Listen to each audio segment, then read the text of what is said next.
നിങ്ങൾ ഇപ്പോഴും ഫാറ്റ് ലോസിന് വേണ്ടി കാലറി കൗണ്ട് ചെയ്ത് ഭക്ഷണം സെലക്ട് ചെയ്ത് കഴിക്കുന്ന ഒരു വ്യക്തിയാണോ? നിങ്ങളുടെ ജീവിതത്തിൽ ഫാറ്റ് ലോസ് നടക്കാൻ പോകുന്നില്ല. നമ്മുടെ ഈ ശരീരം ഒരു കാൽക്കുലേറ്ററോ ഒരു കമ്പ്യൂട്ടറോ അല്ല, ഒരു മെഷീൻ അല്ല. നമ്മുടെ ശരീരത്തിൽ നടക്കുന്ന ഒരു ബയോകെമിസ്ട്രിയാണ്. അതിന്റെ അർത്ഥം നമ്മൾ കഴിക്കുന്ന പല ഭക്ഷണവും പല ഹോർമോണൽ റെസ്പോൺസും പല കെമിക്കൽ ചേഞ്ചസും ആണ് സംഭവിക്കുന്നത്. ഇത് നിങ്ങൾക്ക് മനസ്സിലാക്കാൻ വേണ്ടി നമുക്ക് രാമുവിനെ ഇവിടെ ഒരു എക്സാമ്പിൾ ആക്കി എടുക്കാം. രാമു ഫസ്റ്റ് ഡേ നമ്മൾ രാമുവിന് കൊടുക്കാൻ പോകുന്ന ഒരു പൊറോട്ടയാണ്. 500 കാലറി ഉള്ള ഒരു പൊറോട്ട ഈ രാമു കഴിക്കുമ്പോൾ 75 ഗ്രാം കാർബോഹൈഡ്രേറ്റ് ഉള്ളതിനാൽ ഈ രാമുവിന്റെ ബ്ലഡിൽ ഉണ്ടാവുന്ന ഗ്ലൂക്കോസ് ലെവൽ ഹൈ ആവും. അപ്പോൾ പാൻക്രിയാസ് ഇൻസുലിൻ ഉൽപ്പാദിപ്പിക്കും.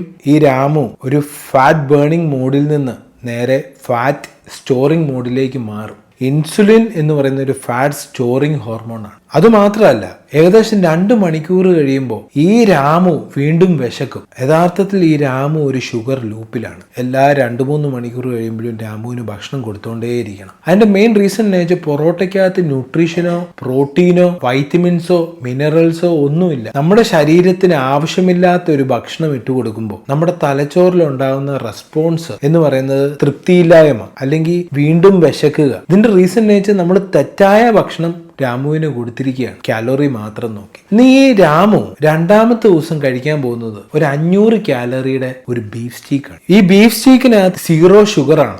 അപ്പോൾ ഒരു ബീഫ് സ്റ്റീക്ക് കഴിക്കുമ്പോൾ ഇൻസുലിൻ്റെ റെസ്പോൺസ് വളരെ സ്റ്റേബിൾ ആണ്.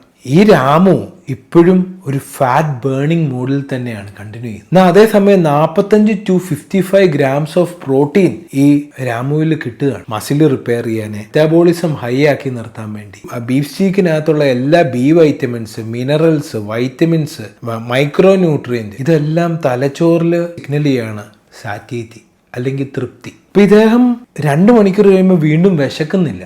ഇൻസുലിൻ റെസ്പോൺസ് കുറവുള്ള ഭക്ഷണമായ ബീഫ്, മുട്ട, ചിക്കൻ, മട്ടൻ ഇങ്ങനെയുള്ള ഭക്ഷണം കഴിച്ചു കഴിയുമ്പോൾ ഈ മനുഷ്യന് കിട്ടേണ്ട ന്യൂട്രീഷനും കിട്ടും, ഇടയ്ക്കിടയ്ക്ക് കഴിക്കേണ്ട ആവശ്യവും വരുന്നില്ല. അപ്പൊ നമ്മൾ മനസ്സിലാക്കേണ്ട ഒരു കാര്യം, കലോറിയേക്കാളും ഇമ്പോർട്ടൻ്റ് ആണ് ഈ ഭക്ഷണത്തിനകത്തെ ന്യൂട്രീഷൻ. അപ്പോൾ നമ്മൾ കൃത്യമായ ഭക്ഷണം കഴിച്ചു കഴിയുമ്പോൾ ഈ ഫാറ്റ് ലോസ് എന്ന് പറയുന്നത് നല്ല ഭക്ഷണം കഴിക്കുമ്പോൾ നമ്മുടെ ശരീരത്തിൽ ഉണ്ടാകുന്ന ഒരു സൈഡ് എഫക്റ്റ് മാത്രമാണ്. അപ്പോൾ എന്താണ് നമ്മുടെ ശരീരത്തിന് വേണ്ട ഭക്ഷണം, എന്താണ് ശരീരത്തിന് ആവശ്യമില്ലാത്ത ഭക്ഷണം എന്ന് മനസ്സിലാക്കണമെന്നുണ്ടെങ്കിൽ നമ്മൾ പൊതുജനങ്ങൾ ന്യൂട്രീഷൻ എന്നാന്ന് പഠിക്കണം.